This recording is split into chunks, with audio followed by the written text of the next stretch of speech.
ধন্যবাগের হাটবাসী, ধন্য কচুয়াবাসী, মাশাআল্লাহ।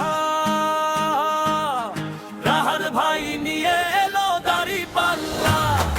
ধন্যবাগের হাটবাসী, ধন্য কচুয়াবাসী, মাশাআল্লাহ। রাহাত ভাই নিয়ে এলো দাড়িপাল্লা। রাহাত ভাই নিয়ে এলো দাড়িপাল্লা।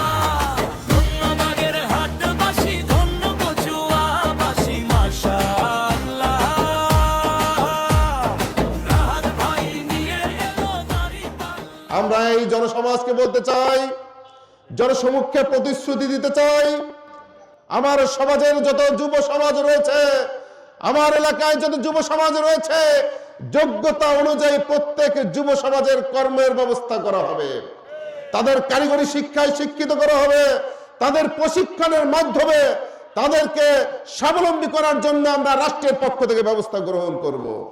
আমার সমাজে মারাত্মক একটি সমস্যা রয়েছে, যে সমস্যা শুধুমাত্র বাগেরহাটের নয়, যে সমস্যা শুধুমাত্র কচুয়ার নয়, বাংলাদেশের জন্য মারাত্মক সমস্যা।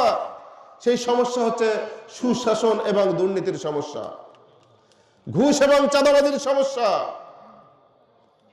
অত্যন্ত পরিতাপের বিষয়, আমরা সেবা নিতে যাই, আমরা থানায় সেবা নিতে যাই, আমরা বিভিন্ন অফিস আদালতে সেবা নিতে যাই, কিন্তু সুশাসনের অভাবে, জবাবদিহিতার অভাবে, দুর্নীতিমুক্ত হওয়ার কারণে সেখানে সেবার পরিবর্তে আমাদের পকেটের টাকাগুলো তারা লোপাট করে নিয়ে যাচ্ছে।